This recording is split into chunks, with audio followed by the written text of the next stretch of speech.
Welcome to English Podcast. Welcome to the deep dive. Today, we're really digging into great leadership. Yeah, what makes a leader great? Exactly. We know you want to get straight to the point, understand things quickly but thoroughly. So that's what this deep dive is for understanding those core principles. And we've got some interesting material to look at. We do. Conversations, some really key phrases, common expressions about leadership, and some practical steps too. So the mission today. Let's distill it down.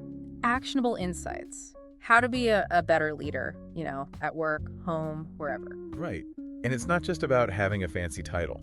Not at all. No. It's about the core things anyone can develop, really. Tangible takeaways you can use, like right away. Okay, great. Let's start with that conversation then, between Ravi and Maya. It's quite revealing. Maya was leading this project, and she mentioned being worried. She didn't want to seem bossy. Ah, yes, the bossy concern. That comes up a lot, especially early on. It shows a misunderstanding, maybe, of what leadership really is. Well, Ravi's feedback was interesting. He didn't see her as bossy. He said she was clear and calm. Clarity and calmness, two very powerful traits. And he really highlighted that she listened, like really listened. Which is so important. It goes against that old idea of leadership just being directive, telling people what to do. Ravi's experience points to something else. Yeah, and Maya actually put her finger on it. She said, leadership isn't about controlling, it's about guiding and supporting. That's the shift right there. Yeah. Guiding, supporting, not controlling. It changes the whole dynamic, doesn't it? From instruction to, enablement. It absolutely does. Yeah. Modern leadership thinking really leans into this collaboration, support, rather than just top-down commands. Influence over orders. And a big part of her guiding approach was how she gave out tasks. Ah, yes, the roles. She tried to match roles to people's strengths consciously. Which shows she actually sees her team, and understands them as individuals. And Ravi's reaction, he said, I felt trusted. That's huge. Yeah.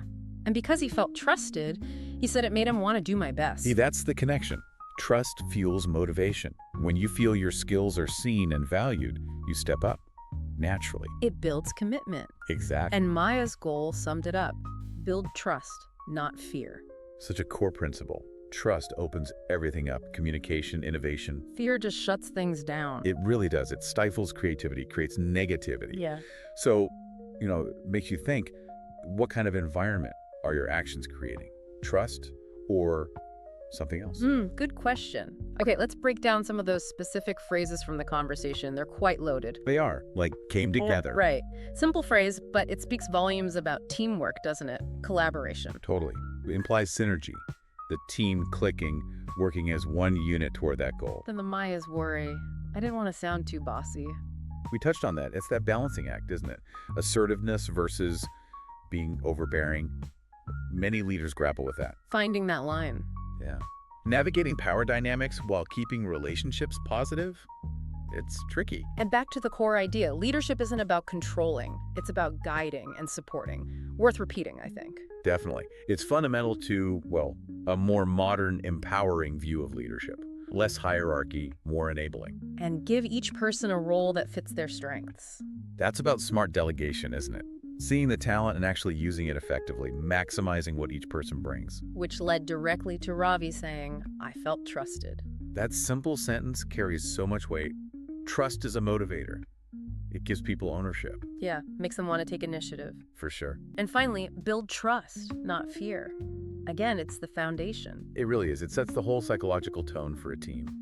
Trust allows honesty, feedback, even taking sensible risks. Okay, now this is interesting. The sources also gave us some classic English expressions about leadership.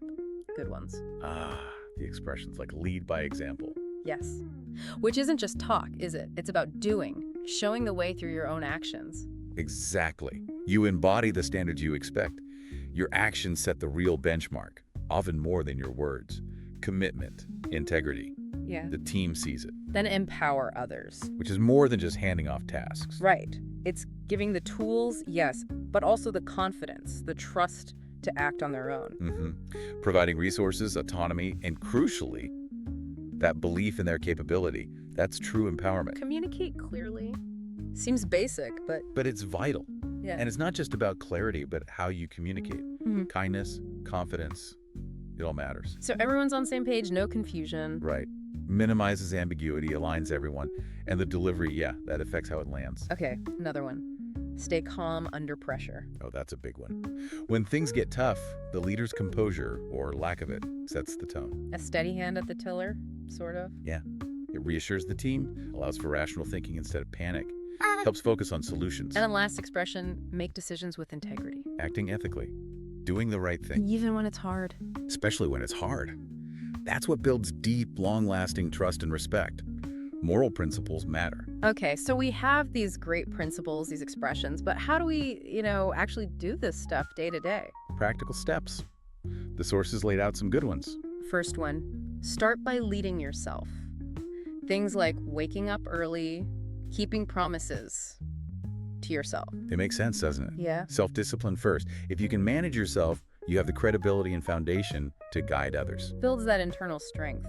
Then, step 2, listen before you speak. So simple yet. So often missed. Really hearing people, asking questions, understanding their angle before jumping in. It shows respect, for one. Yeah. And you gather way better information for making good decisions. Makes things more collaborative, too. People feel heard. Next, speak with purpose. Meaning, think first. Yeah. Be intentional. Use words that build up, not tear down. Constructive language.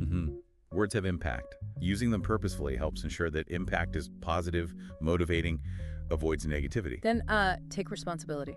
Owning it, good or bad. Right. When things go wrong, step up, don't blame, focus on, okay, how do we fix this? That builds huge trust, shows you're accountable, focused on solutions, on learning, not finger-pointing. And give credit to others. This one really stood out to me. Sharing the spotlight. Exactly. When the team succeeds, make sure they get the praise, acknowledging their contributions. That builds loyalty like almost nothing else. People feel appreciated, part of a shared success, strengthens the whole team. And the final step, learn continuously. Because leadership isn't a destination. Right. It's ongoing. A journey. Reading, listening, reflecting on what worked, what didn't, always growing. The world changes, challenges change. So leaders need to keep learning to stay effective, adaptable. Wow, okay, we've definitely covered a lot, but there's this one quote, I think it ties it all together nicely. Let's hear it. A leader is not the loudest in the room, but the one who brings out the best in others. That's good.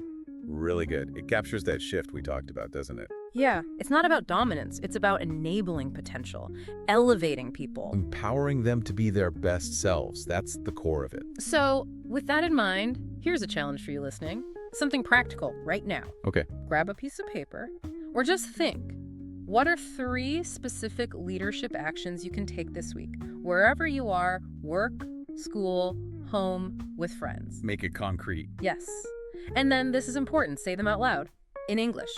Like, this week, I will listen more before speaking. Or maybe, I will support my teammate on that difficult task. Or, I will lead by example by staying positive when things get stressful. Exactly. Saying it aloud kind of cements the intention, makes it real. It really does.